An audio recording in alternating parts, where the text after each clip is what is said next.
Well, hello everyone. My name is Lorianne Smith, and this is One Child Abuse Survivor to Another, the continuation.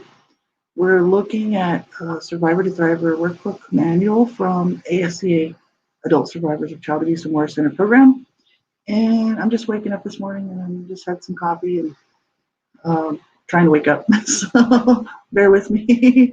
um, we're looking yesterday, like if you want to go back and look at yesterday's show, we were looking at child sexual abuse, which is a very sensitive topic.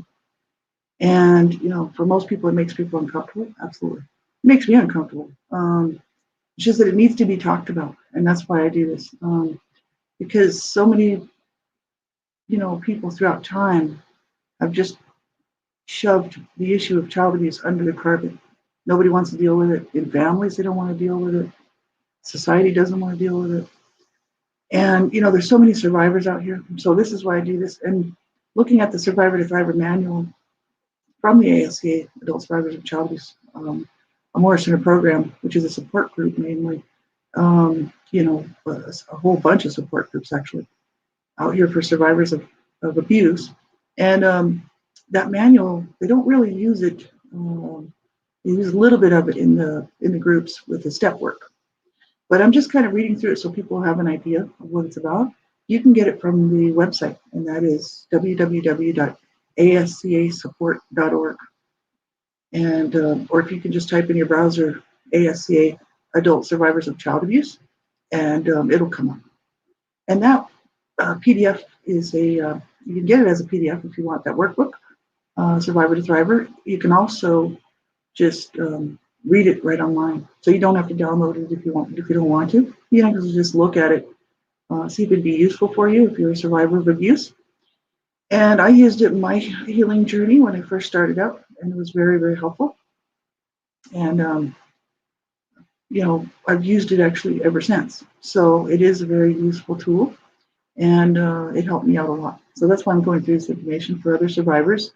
And if you're, if you're sensitive to the topics of abuse and whatnot, you don't want to be listening to my show. That's what I talk about. And except for the biblical stuff, which then I do still mention some stuff about abuse because, I'm talking about my own personal history and past of being abused as a child. So, you have to be aware of what, your interest is and what's going to bother you. It's truly up to you if you want to watch these shows. You have to be aware that it's sensitive material. Anything about abuse is sensitive. But if we don't talk about it, like I said, it's not going to change. Nothing's ever going to change. We need to talk about it. And the more voices out here, the better, really. Because child abuse is always, people just don't want to hear about it. And so it gets swept under the carpet. Children are being abused, like right now, as we sit here and as I'm sitting here speaking to you. And in every way, being killed, murdered, abused, neglected. It's just not okay. And so this is why I do what I do. So I also just recently started up 2 support groups, one with the ASCA, Adult Survivors of Child Abuse, and I'm in the training for that right now. I've done the training before because I had a group going, but I started the group again. And you can go to their website and see if you can find a group there that works for you, if you're interested. And I also started a group for survivors of incest. It's called SIA, Survivors of Incest Anonymous. And that website is CIAWSO, Survivors of Incest Anonymous World Serve Office. You can grab information from them too. It's for survivors of CSA, child sexual abuse or incest. So I just started up 2 groups, and but you can see the other groups there too. So if my group doesn't work for you, because I just started these groups, or you just think you'd find another group better, there's other groups there too. See, so it's just reaching out and getting some help. And I like to be a support, and I'm also still on my healing journey. So I'm still working through things. So I just like to be a bit of encouragement and, just to tell other survivors you're not alone. There's help out there, but you have to reach out if you want to start your healing journey, and it's clearly up to you if you want to start your healing journey. I wasn't ready until after the age of 42. So many people don't start their healing journey till they're in the 50s. It just depends on what the situation is, right? So you have to be sensitive. You have to be aware that this information is very sensitive. It's not for children. It's adult-oriented material, and it's very sensitive. So You have to be aware of that when you're listening to my stuff, because it can be very shocking for most people if they haven't heard a lot about abuse. And most people that listen to my shows are abuse survivors, or they are people who are interested in the protection of children. For instance, like CPS, Child Protective Services workers, and people like that will listen to my shows. And people, therapists and psychotherapists and counselors and stuff, sometimes listen to my shows just to see how one survivor's journey went, sort of thing, and how I cope and whatnot. And then I have survivors of abuse watch my stuff. So, that's generally who this is for. I do have some biblical material, like I said, but I have a Bachelor of Ministry. I'm working on Bachelor of Ministry, actually. I'm hoping to finish that by this summer. And because I love that. It's very healing for me. So I also share some of that too. But I don't mix it with one child abuse survivor to another, like I said, because survivors of abuse many times are so angry at God, or they just don't believe in God. And so I don't mix it with that. So you can check all my other stuff out on my playlists if you want to. I've got a lot of playlists there. Everything's under the playlist. Right? So we'll get right into this. And we left off partway through, actually, the child sexual abuse, which is very hard to read through. It's very hard to look at. I was abused sexually as a child, so it's not as hard for me as it might be for somebody else. Or if you haven't been on your healing journey very long, then you don't want to be triggered and go backward in your healing journey, any progress that you've made. You don't want to hurt yourself or hurt somebody else because you've been triggered by anything like this. So that's why I always put kind of a warning on my shows. It's for survivors of abuse, because you can be triggered looking at other people's past histories of child abuse, and also anything to do with child abuse. So what I always tell people is you have to do a safety first check, and you have to make sure that you are safe enough. So you would just ask yourself, you would just say, am I safe enough to be listening to this? Am I feeling strong enough to be listening to something like this? Or am I feeling vulnerable today? Am I feeling that this information might just trigger me and cause me to have a horrible day? You have to make that decision for yourself. No one else can really do that for you. And you have to kind of know where you're at in your healing journey and how much progress you've made. And, to be able to do stuff like this without it causing you more grief, right? The issue of a healing journey is to heal, which does bring up some very unpainful memories, and some very horrible things. But the thing is in the healing journey, you learn how to deal with that stuff, and that's the issue. So, or whether it's a counselor, therapist, whatever. So if you have to do a safety check to every time you're watching something like this to make sure that you're safe enough. So you just ask yourself that question. If you're not feeling safe enough, or that you feel strong enough to be watching something like this today, then you need to turn it off. And just, you could always, if you're really interested in what we're looking at here, you can look at it yourself online. And that's at the ascasupport.org, www.ascasupport.org. And you can go there and just read that information yourself. But if you're interested in what I have to say to add to this stuff, talking about the issues, you can just do a safety check and make sure that you're safe enough first to be able to listen to this stuff, and it's not going to trigger you and send you backward in your healing journey. You just don't want that. You don't want to have a miserable day. So do a safety check before we get started here. Hi, Passaggio of the Olibello. It's morning for me, so I'm just waking up. I hope your day's been good. And I'm in Calgary, Alberta, so it's 9 o'clock here in the morning. So I have been up for a little while, but I'm still kind of trying to wake up. So bear with me. I hope your day's been good. So we're still looking at that CSA child sexual abuse information, which is really hard to deal with. It really is for anybody, especially who's been abused. But I'm used to looking at this stuff, so I'm okay to do this. I know that I'm safe, and I'm not gonna have a bad day and self-injure or hurt somebody else because I've dealt with this stuff today. So that's where we have to do that safety check, right? And we're picking up with page 41 of that manual, the Survivor to Thriver manual from ASCA, Adult Survivors of Child Abuse and More Center Program. Page 41, it says there are many factors that can influence the degree of impact of sexual abuse on a child. A child who has been abused by more than one offender is likely to be more traumatized because the repetition of the abuse reinforces the child's attitude that that they were somehow responsible. The type of sexual contact can also be significant. Intercourse can have more serious consequences than fondling or exposure to pornography. When aggression or violence is used to force sex, the impact is even more negative because the child feels fear and greater loss of control as compared to more seductive molestation in which persuasion and manipulation are employed. So they said when children participate to some degree in the sexual contact or are unable, as is usually the case, to find a way to prevent the abuse from happening, and the guilt and shame over their involvement often causes severe consequences. So if there were some pleasurable sensations from the contact, common when the abuse involves fondling, children often interpret their feelings as evidence of their culpability and responsibility. Children do not usually understand that the responsibility for preventing sexual expression of affection lies with the parent or adult. It's never the child's fault, and that's what I was talking about yesterday. Many times people like to blame the children, for whatever reason.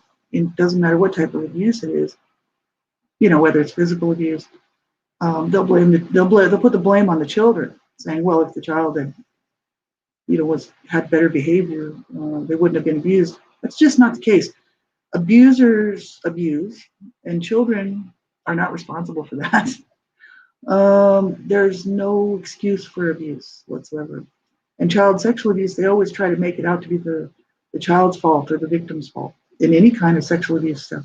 It's always the victim's fault.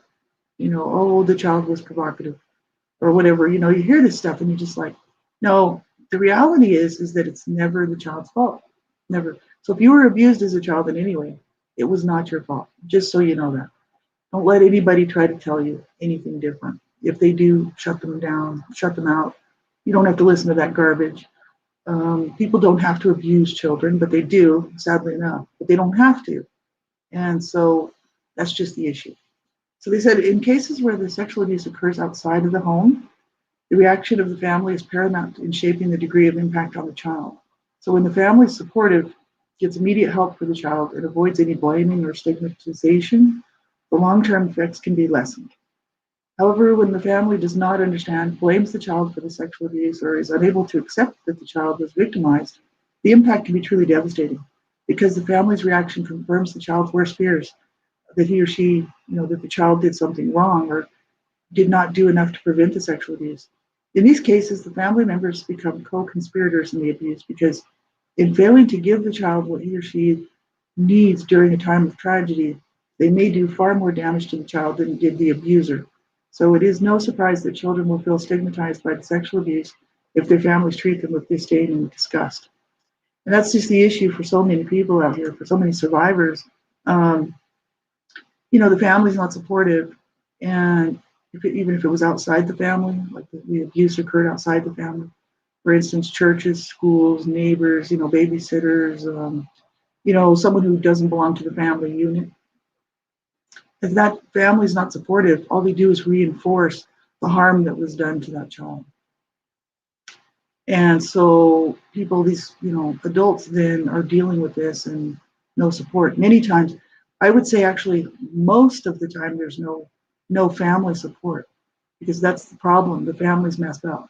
You know what I mean? The issue is real healthy families would never treat their children like that. They would protect their children. And if something happened, like at a daycare or, some stranger danger thing where somebody actually did sexually abuse one of their children, they would be prosecuting to the fullest extent of the law and they'd be getting their children some help.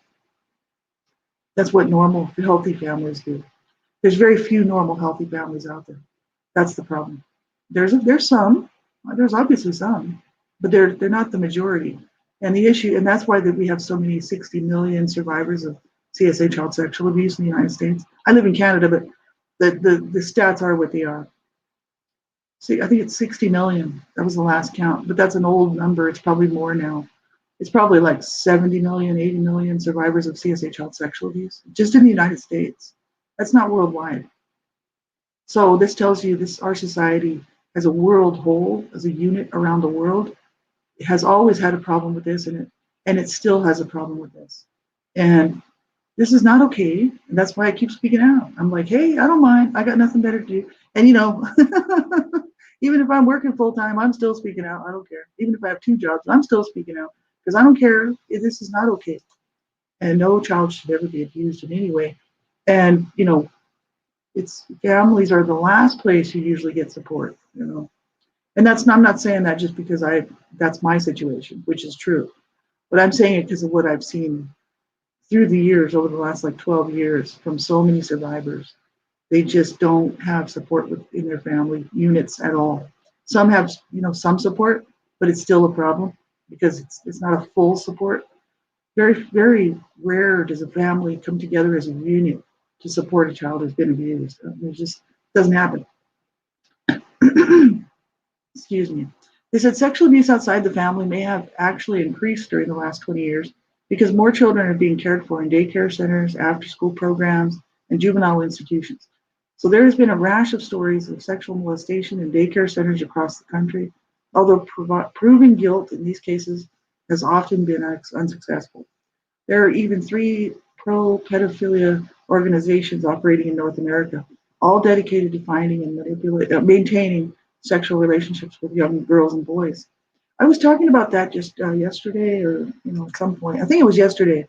That there's groups out there that are lobbying the U.S. government. They're every year they lobby the government because they want these sexual abusing pedophiles want to have sex with children, and so they keep lobbying the government to make it illegal for them to do that. And the government keeps turning them down, but at some point the government's just going to be like, sure, why not? Right? That tells you how many sick people there are that are willing to put their names on a list. In the meantime, what the real problem, the real sad issue is we have all these other groups that are like ICE and all these other groups that go around and rescue children from child sexual rings and child sex trafficking rings and stuff like that. And they bust, group after group after group. But they said for every one they bust, there's 1,000 more coming up. So it's really, really sad and really, really tragic. And I don't mind speaking out as long as I'm alive on the planet. That's fine. Yeah, and I'm just reading your comment. According most the population, victims will become abused or false myth. In fact, victims are more likely to be victimized once adults. That's true, and it's not true. Yeah, I mean, we hear that some people will say, well, if you've ever been abused, then you'll do the same thing to your children. That's not true. There's been many survivors of abuse throughout the years, throughout the ages, I'm sure throughout time, that because they were abused, they would never abuse their children in any way.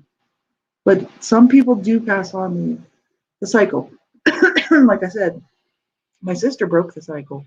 She had a daughter and she treated her very well and she was brought up well and she wasn't abused and she did a good job raising her daughter. And so not everyone who's been abused will repeat the cycle. Some people think that that's the case, but it's just not true. And it's very true that survivors of abuse of any type will quite often be re-victimized. And that's sad, but it's true. I've seen it in my own family. And even with myself, I've had to be very careful, to not be re-victimized because we don't recognize the flags, we don't recognize the signs, don't know how to set the boundaries, what we'll accept in our life, what we won't. And so quite often survivors of abuse who especially growing up in abuse, don't even know that they have rights, that they shouldn't have been abused, and they don't have to be abused, especially as adults. I mean, that's ridiculous. As children, there's not much you can do. Seriously, unless somebody steps in and tries to help you out, sort of stuck. And many times they don't remove children from the homes because if they don't think it's sort of, in my case, they didn't feel that the abuse was life-threatening, so they left us in the home. But they did tell my parents that they had to straighten up and they had to go to counseling. But my parents just, kind of, toned down the abuse a little bit while the CPS was around. And they went to 2 counseling sessions. It's a big whoop-de-doo. And then the abuse just kept right on going. So this is the problem. It's just so tragic. It really is. So they said with the explosion of the adult film industry, there is evidence that child pornography rings are proliferating. It is estimated that upwards of 500,000 children are involved in these activities. Teenage runaways, many of whom end up on the streets hustling for food money, are likely targets for sexual abuse and exploitation. Unfortunately, the effects of child sexual abuse will not be fully felt until today's child victims grow up to be tomorrow's adult survivors. Now that is sad, but this is the actual reality. This is what's happening.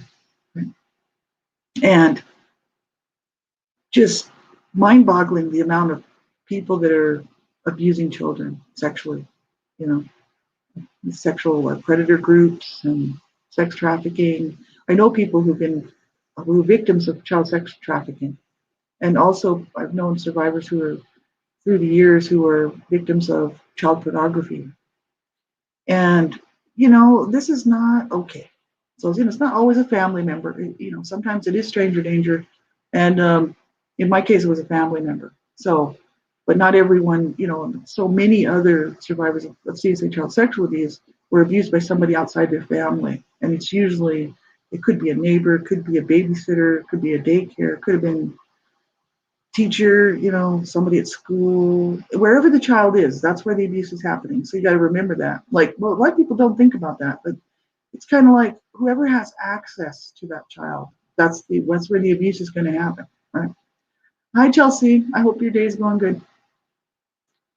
And we're talking about CSA child sexual abuse with the Survivor to Thriver manual. It's a topic that can trigger people.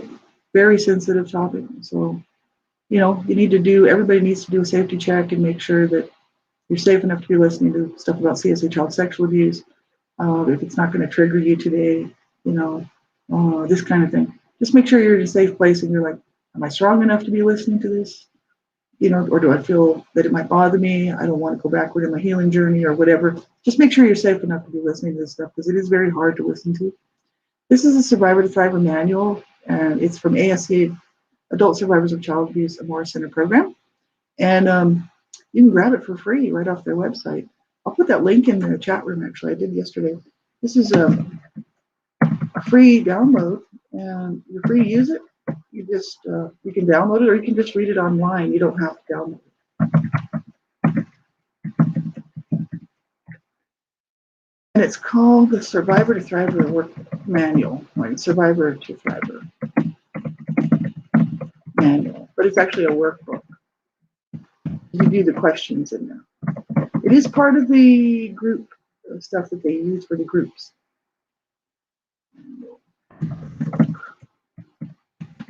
Because they ask the questions that, we would answer, right? And we're actually on page 42. So we're looking at the questions about CSA child sexual abuse, which, wow. I mean, when I went through and did this book originally, I did the questions, I was doing this on my own, and I was just reading through and I was answering the questions. It was hard to look at, when I first started my healing journey. It brought up a lot of memories and a lot of stuff that I had never faced. That's why this stuff is so hard for survivors of abuse. Because if we haven't faced that stuff before and really looked at it and allowed ourselves to grieve it, the steps of grieving, the anger, the sadness, the whatever, I actually used to know more about grief. I kind of have forgotten what the steps are now, but there's all these steps to grief work. Then finally at the end, there's like acceptance and peace and all that. And I'm still working on a lot of stuff. But I'm a lot better off than I used to be, and that's a long time ago, 12 years ago. I've been doing this for 12 years, so I'm okay to look at this stuff.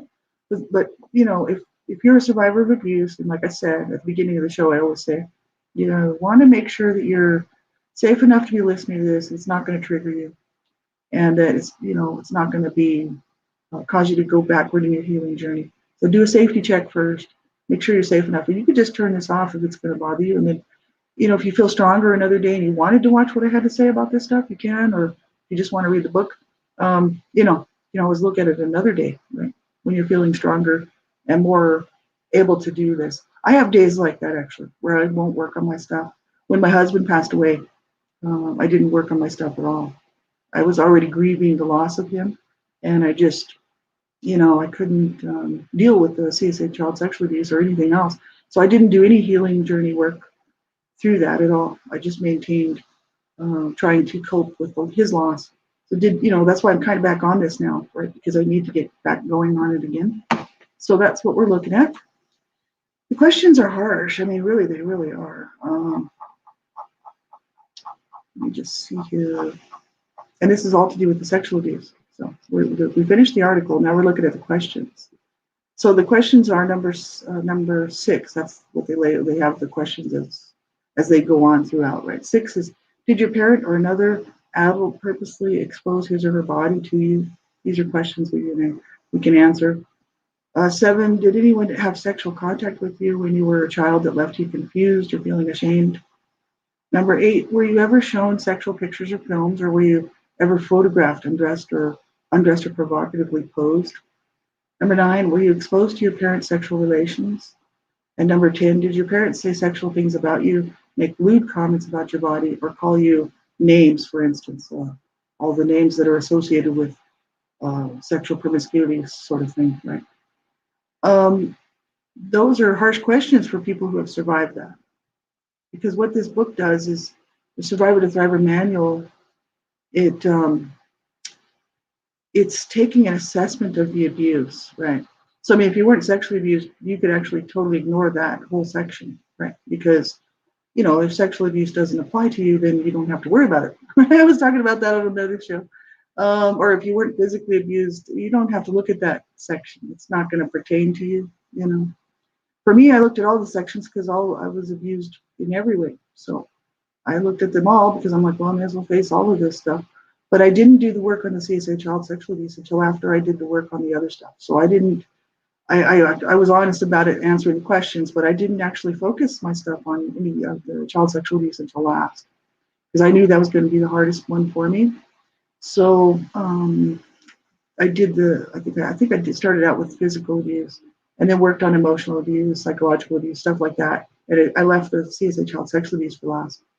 So, you can kind of judge on what you need, where you're at, and what you need help with.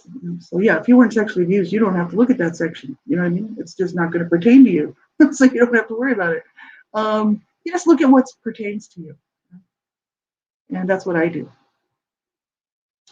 And, well, I'm glad you're here. It's nice to have you guys here. And I really appreciate it. I did these shows by myself for many years, just alone, and I was like, it doesn't matter to me, because I'm hoping that sooner or later somebody down the road will listen to some of these and they'll be helpful, and maybe it'll help them to hold on and, to reach out and get help. And, oh, the link doesn't work?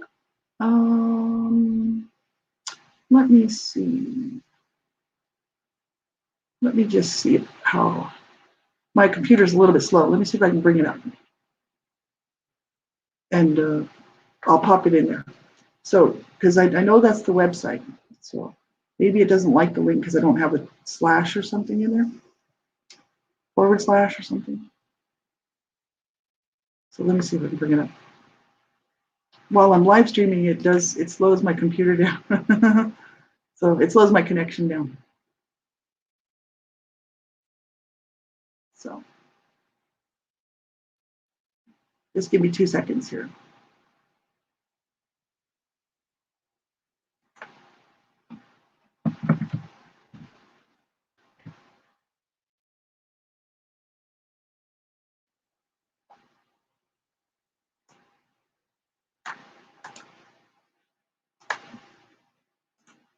Okay, I'm going to pop it in the chat.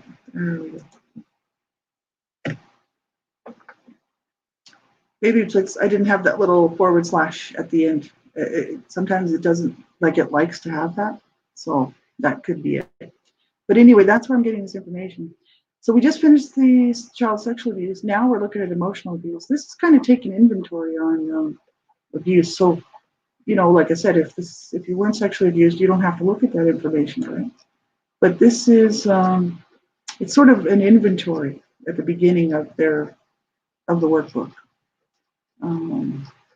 looking at what are the different types of abuse, and because for many survivors, some survivors, not many, I would say I've heard of some. I've actually talked to some people who didn't realize that what they went through was abuse. See, so that's the issue. They put that little piece in there so that people like survivors of abuse who just starting out on a healing journey, may have never thought about this stuff, may have never talked to anybody about this stuff or done much reading on it, will know that, you can look at that list and you can actually see, was I abused? I mean, was I physically abused? Was I sexually abused? Was I emotionally abused? So many times people don't realize that that's abuse, right? Until you actually see it. And you're like, well, that's happened to me. Well, obviously it's abuse, right? And so that's why they put that in there, just to give people a little idea of what the different types of abuse are. So, it's hard to look at for sure. And get back to where I was. What is child abuse? That's what they call this section. And we went through the physical abuse. Now we went through the sexual abuse. Now we're going to look at the emotional abuse. And that's page 42. So on the website, I don't know where it would be like if you're going to read it as a web page, but it says it's their page 42. Emotional abuse. Emotional abuse is defined as a pattern of psychologically destructive interactions with a child that is characterized by 5 types of behaviors: rejecting, isolating, terrorizing, ignoring, and corrupting. And emotional abuse is very, very damaging. It really is. Lots of people don't feel like they've been abused because they might say, well, I wasn't physically abused, nobody beat me up or anything when I was a child, and I wasn't sexually abused, but I've suffered a little bit of emotional abuse. So they don't think that's really that serious, and they don't think that that's a problem. And they might be feeling really down about it and stuff, and don't realize that that's a horrible form of abuse. And my connection is having a problem here today on this StreamYard for some. It usually doesn't. For today, it is. So I'm not sure why. It's probably my internet. I wouldn't doubt. I don't have the greatest internet because I'm downtown in amidst a bunch of skyscrapers, and that is a problem for streaming and stuff like that. So I don't know. We'll see. Anyway, it says I'm back, so it's very strange. Normally it doesn't do that. So that's horrible. We're talking rejecting, isolating, terrorizing, ignoring, and corrupting. That's not okay. And people do that to children all the time. Terrorize children, reject children, and they think that's fine. People do. Parents, other people, caregivers, grandparents, people in families. This stuff is damaging, and actually it's worse. I think myself, people have asked me, okay, you've been abused sexually, physically, emotionally, psychologically, and all this stuff. What would you say is the worst? I mean, physical abuse is horrible, but sexual abuse is absolutely horrible. But the thing is the emotional abuse is what made me feel so bad. You know what I mean? Like the emotional abuse, I think, is the worst. It really messed with my mind, messed with my heart, it messed with my whole psyche. And the other stuff did too, but the emotional abuse is what I harbored in my being, and actually kind of what's been the main problem. I survived the physical abuse. That was very disturbing. And also the CSA child sexual abuse, which was also very disturbing. But it was the emotional abuse involved in all of that, as well as just straight emotional abuse and psychological abuse, that's really caused me a lot of problems. So it all has been horrible. But people sometimes think emotional abuse is no big deal, and it's actually really it's horrible. It's not okay. So for anyone who was emotionally abused, you need to take care of yourself. And yeah, Passaggio Olivello said emotional abuse is underrated. It actually is. And some people think, well, my abuse wasn't that bad because I wasn't physically abused or sexually abused and stuff. And you're just like, no, abuse is abuse, right? And it's all hard to deal with. Absolutely. They said emotional abuse involves the use of words as weapons. So the scars left may be more psychological than physical, which makes emotional abuse harder to identify. Physical signs of emotional abuse may include malnourishment, small physical stature, poor grooming, and inappropriate attire for the season or circumstances. That's kind of like neglect, right? Well, it is neglect, actually. Behavioral signs that may suggest emotional abuse include constant approval seeking, self-criticism, letting oneself be taken advantage of, excessive timidity or quiet aggression, indecisiveness, fear of rejection from others, verbally hostile, provocative, or abusive behavior. And because these signs can result from other social environmental causes, we again encourage you to take care in assessing your own personal experiences. They always throw that in there at the end, but people know if they've been abused. You know what I mean? That's just all there is to it. And the issues are, because yeah, I mean, this stuff can be result of something else. But somebody who attending an ASC survivors group would generally know if they're a survivor or not. It's kind of like, it's not like it just happened because I felt I was naturally timid or naturally afraid to make decisions or feared this and that. You could kind of then say, I don't think I was abused. I think I was just naturally that way. But most people who attend an ASCA support group meeting or any other meeting generally, they've been abused, right? So this is the problem. It's a huge issue. It's terrible what this stuff does to children. And it is hard to prove in court. You have to have a lot of witnesses, a lot of records, and somebody would have had, like, somebody outside the abuse who's trying to help that child would have had to be keeping records and, trying to prove this stuff because there's no scars, there's no wounds that are visible to the eye, so it's hard to prove, right? And this is just absolutely horrible.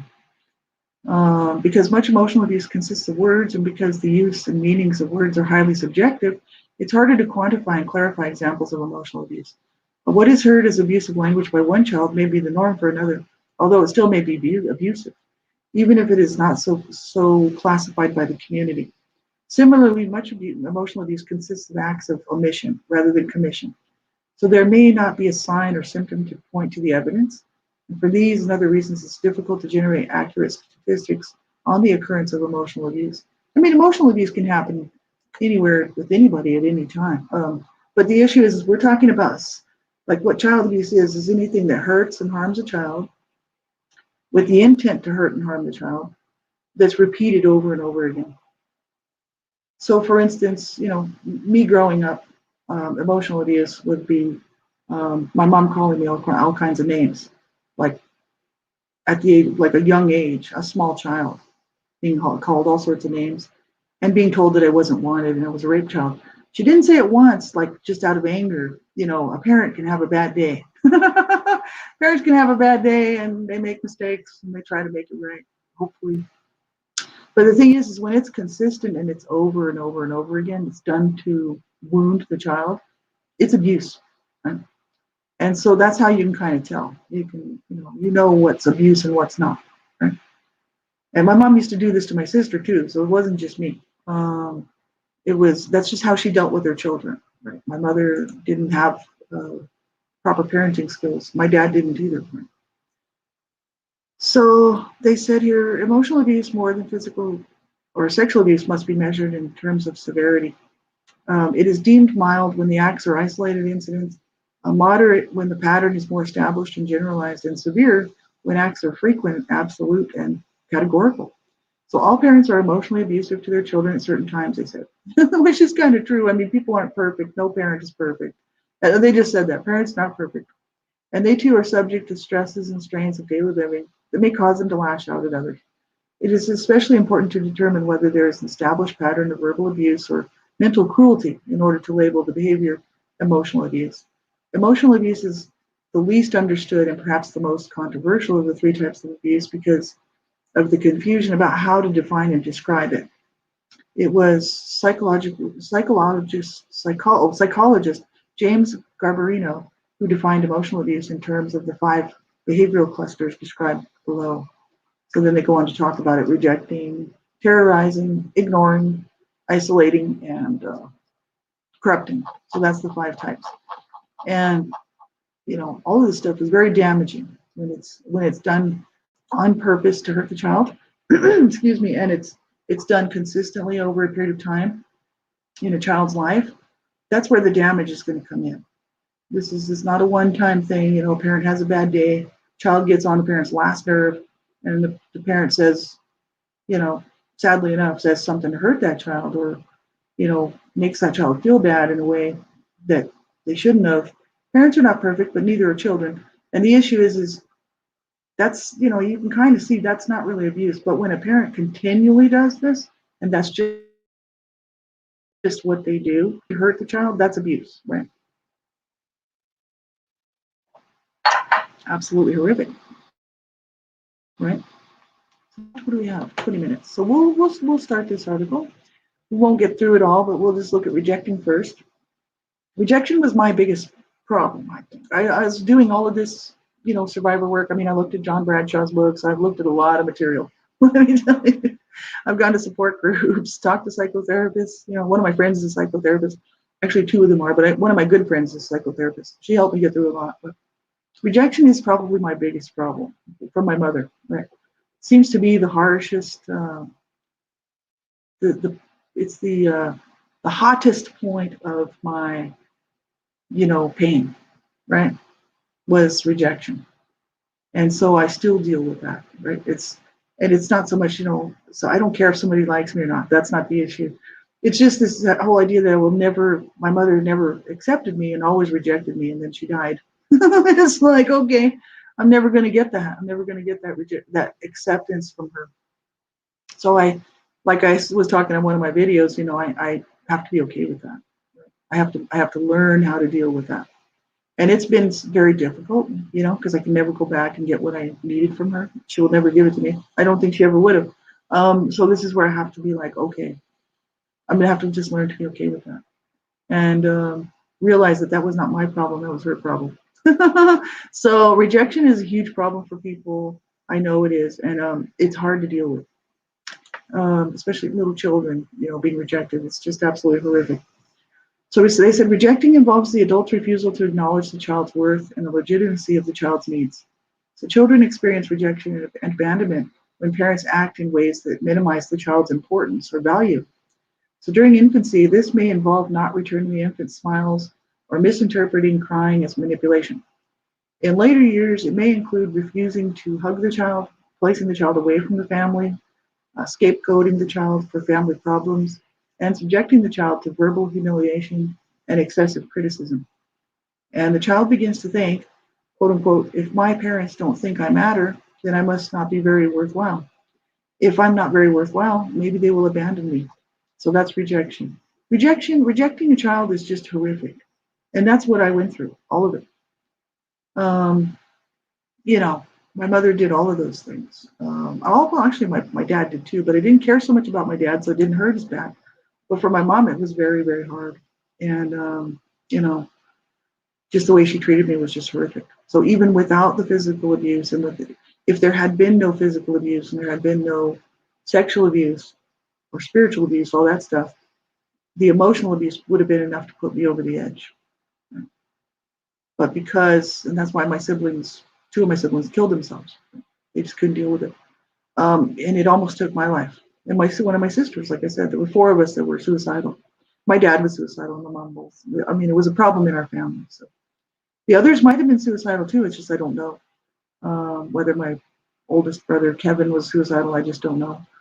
I kind of don't think he was. He was pretty, he was determined to just have a good life. My brother Chess was murdered at the age of 19, so he didn't get a chance to. I don't know if he was suicidal or not. And one of my sisters, I don't think is suicidal. The one that's living today, I don't think she's wants to have a good life. She's not suicidal, but I was. Two of my brothers were, and one of my other sisters, my oldest sister. So this is what this kind of stuff does to people. It's absolutely, it doesn't make everybody want to commit suicide, but it did for us. But that's just because the abuse was so harsh. All of it was too much. And, we just couldn't, how do you deal with that, But rejecting is such a harsh thing to do to a child. And so many people have gone through this. And that's why I always say on my shows, you do matter. You do count. Because I was told that I should just be dead, And then, well, not one time. My parents were, my dad actually said it too, but my mom used to say that to me all the time. You should have never been born, stuff like that. I should have killed you when you were a baby, stuff like that. She was always saying it. It was just always part of her dialogue when she was mad at me for something. And that's not okay. Hi, Wanda. I hope you're having a good day. We're looking at the Survivor to Thriver workbook. And if you scroll up a little bit, you can see the link there if you are interested in actually checking it out. If you haven't seen it, a lot of people have seen it. A lot of survivors of abuse. Survivor to Thriver workbook, ASC, Adult Survivors of Child Abuse and More Center program. It's their manual. And you're free to look at it. Anybody can read from it, look at it. That's why I'm sure they wouldn't mind me doing this show, because I'm not changing the words or saying that I wrote it, and I don't monetize my stuff. So, I don't have ads in my stuff. I'm not monetizing my videos, so I'm not making money off of it. So we're free to use it. I don't think they mind if people look at it. They want everybody to get it who's a survivor to get some help, right? So we're looking at page 44, and we're looking at the emotional abuse section. So we just started, and we just looked at rejecting, which is absolutely horrific. Page 44, terrorizing is up next, and I think we have time to cover just this one. Terrorizing includes verbally assaulting, bullying, or frightening the child, thereby creating a climate of fear that the child generalizes to the world at large. Terrorizing usually involves threatening the child with some kind of extreme punishment or dire outcome, one that is clearly beyond the child's ability to respond or protect him or herself. And the end result is that the child experiences profound fear and is left to her or his own psychological imaginings. Examples of terrorizing vary according to the child's age. So they said during infancy, the parent may deliberately violate the child's tolerance for change or intense stimuli by teasing, scaring, or engaging in unpredictable behavior. As the child grows older, the terrorizing may take the form of verbal intimidation, forcing the child to make unreasonable decisions, such as choosing between competing parents, constant raging at the child, or threatening to expose or humiliate the child in public. In families that practice strict religious, fundamentalist, and other sects, children can be terrorized by parents who put the fear of God in them or threaten them with the devil's wrath should they not behave. Terrorizing is, there's a lot more to terrorizing than this, but the thing is this article is pretty brief what they're talking about. But terrorizing is just, it's not okay. It's abuse. And that's how I grew up, terrorized. I grew up terrorized by my parents. I was terrorized by my siblings. We were all terrorized. And that's just how we lived our lives. And, raging and, violent, crazy behavior and abuse. It's just straight abuse. And, that is hard on a person. That's why when I grew up as a teenager, I wasn't a bully, but I was definitely trying to protect myself. So I presented myself, especially as a young teen, into my around 13, just turning into my teens, 13, 14. I decided I didn't want to be abused outside the home because I was already being abused horrifically there. And so I kind of put on a tough facade because I thought, I don't want to be taken advantage of at school, bullied around, pushed around. And so because I had people at school kind of pushing me around. So I sort of became the tough one. I took on that personality, kind of like, don't mess with me, because I had just seen and witnessed and been part of so much violence as a child. I didn't want to hurt somebody, but I was like, look, you push me and you'll find out. That's all you have to do. Just go ahead and push me. You know what I mean? And it's like, that was my attitude. And I took it right on through my teens. I wasn't necessarily a bully. I really didn't want to hurt people. Didn't go around trying to hurt other kids. I did with my friend, we did a little bit of that, but we were just kind of kidding, like not really all that bad. Like it wasn't horrific stuff like you see today. It was kind of just teens picking on other teens, but it wasn't such like harsh bullying like you see stuff going on today. Unbelievable. That's abuse, man. But anyway, I just basically wanted people to realize that I was not taking any more abuse, and I was like, whether I told anybody I was being abused or not, my friends knew. Well, not all my friends, but some of them did. The thing is that terrorizing is absolutely horrific. And then children become, if they don't change that behavior, then they become the terrorists. You got to wonder about these people out here who terrorize other people and children and animals and, the world, what kind of life they've had, you know what I mean? Because if you grow up with that and you don't change it, then you're the terrorizing one. You know what I mean? I just grew up terrorized. So that also caused me a lot of fear because I was terrorized in so many ways. And, just the whole abuse and just living in that environment caused me a lot of fear. So, all sorts of fear-based problems. So a lot of my behaviors are fear-based. And I've had to go back and do a lot of work to try to correct that stuff, so that because my inner children who were abused and terrorized, they're running the show in my adult life. And I'm the adult. I'm now, 55. I need to be running the show, not my 8-year-old who was terrorized and abused and sexually abused. It's not okay, right? So this is why if people don't get help, they can continue those cycles on, and hopefully they would not do that. It's not always the case. Not every survivor will continue those behaviors on and hurt somebody else, but some do, sadly enough. Like I always say, my parents were the perfect example of that because they were abused and they didn't break the cycle, right? So, hi, Laura. I hope you're okay. I hope you're having a good day so far. And yeah, I agree. Well, I did too. Fear-based choices, and that's almost all of my choices were based off fear, made out of because of fear. And in every relationship that I ever had in my life, and even still today, I wouldn't say there's so much fear-based now because I'm learning to trust my boundaries, and I trust that I'm looking for the warning signs. So I'm willing to open up a little more than I used to, and I'm not so quick to push people away if they get too close, because I know my boundaries are more solid. I still have to keep working at it, but I'm getting better, like as I get older, right? But I've had a lot of time to work on this stuff, so it didn't happen overnight, that's for sure. But I did make so many of my decisions it was just all out of fear. There was almost all of it, choices that I made.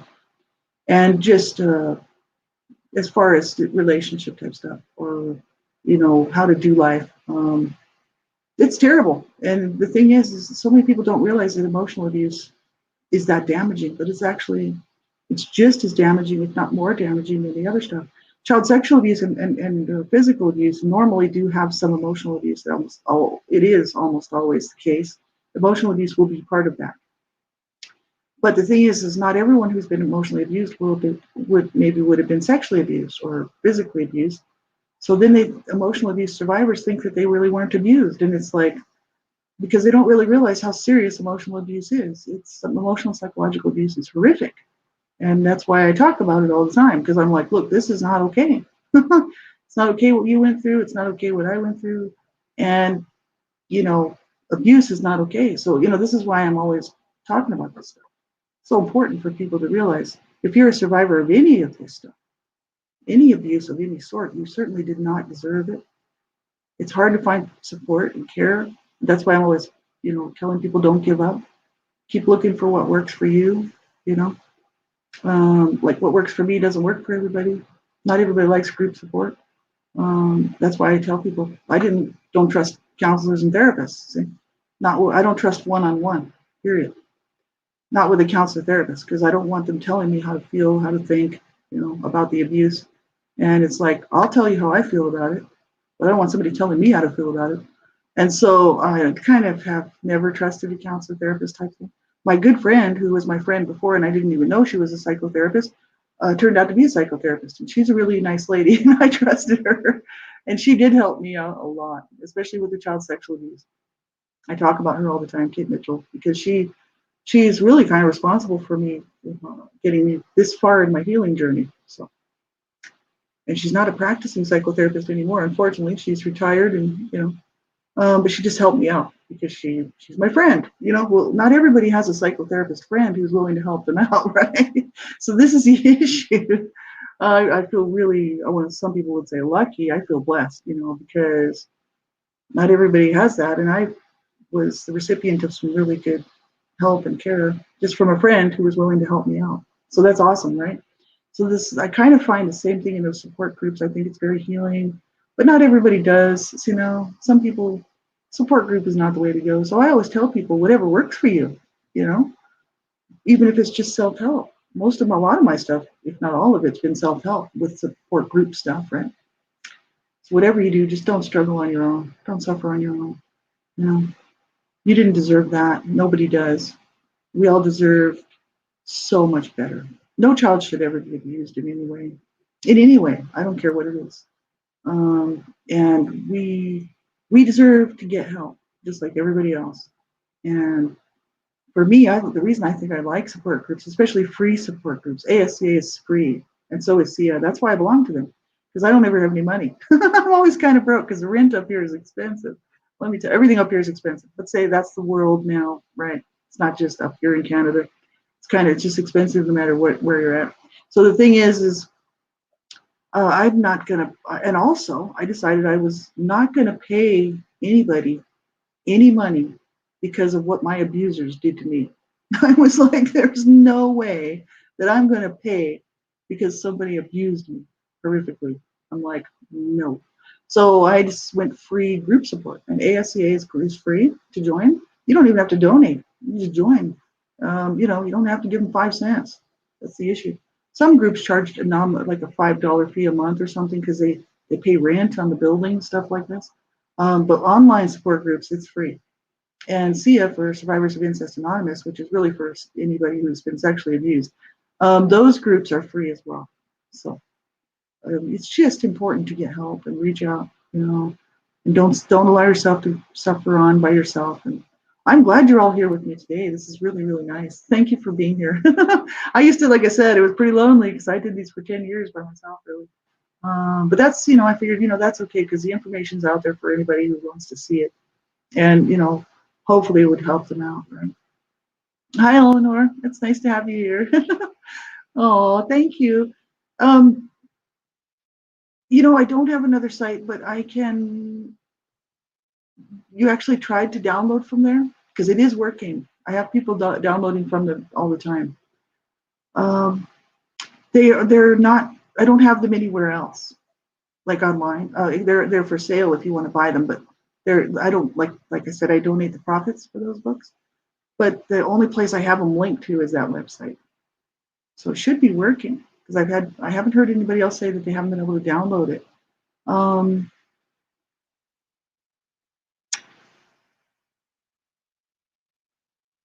Did you go to my website? Because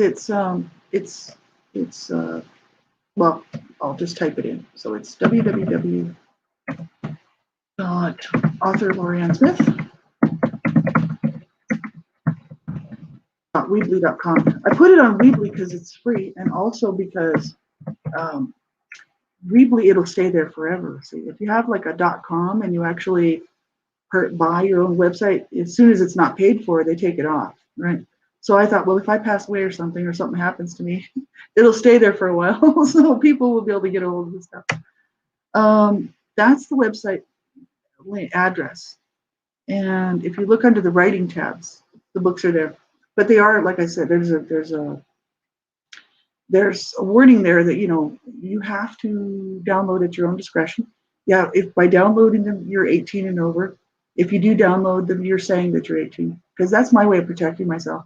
Those books are not for children, especially the One Child Abuse Survivor to Another: The Journey. That's basically a journal about the CSA child sexual abuse, and it's graphic, it's explicit sexual material, not for children, not at all, and not for anybody, I'd say, under the age of 18. It's adult material. One Child Abuse Survivor, A Life of Death and Redemption, that's okay for just about anybody to read except for really young children. And La Vida Juvies is like a teen book, so I mean that's also okay. But I did put that disclaimer there because I don't want children thinking, not being warned that that's adult material, and that they have to say that if they've downloaded it, they're telling me that they're 18 years old, because that's my way of protecting myself. My books are listed as explicit and graphic in nature, so they're 18 and over on Northern Books and on Lulu. So because it is graphic material, and it's not for children, right? So, but yeah, if you can't download them from that link, send me a message to my email, to my Gmail, which my Gmail counts the same thing. Lorianne Smith. There's a bunch of Lorianne Smiths. See, this is the problem. Lorianne Smith, there's a famous actress who's Lorianne Smith. I think she's an adult, rated X actress. And also there's the same name as me. And then there's another lady who's like an interior designer. There's a whole bunch of really famous Lorianne Smiths. So I had to go with something like author Lorianne Smith, because my name is so common. There's so many Lorianne Smiths, it's not even funny. So I had to do something. So I put author Lorianne Smith, gmail.com. That's my just regular Gmail. So you can contact me there if you can't get the links, and I'll get them to you another way. so, so thanks for being with me.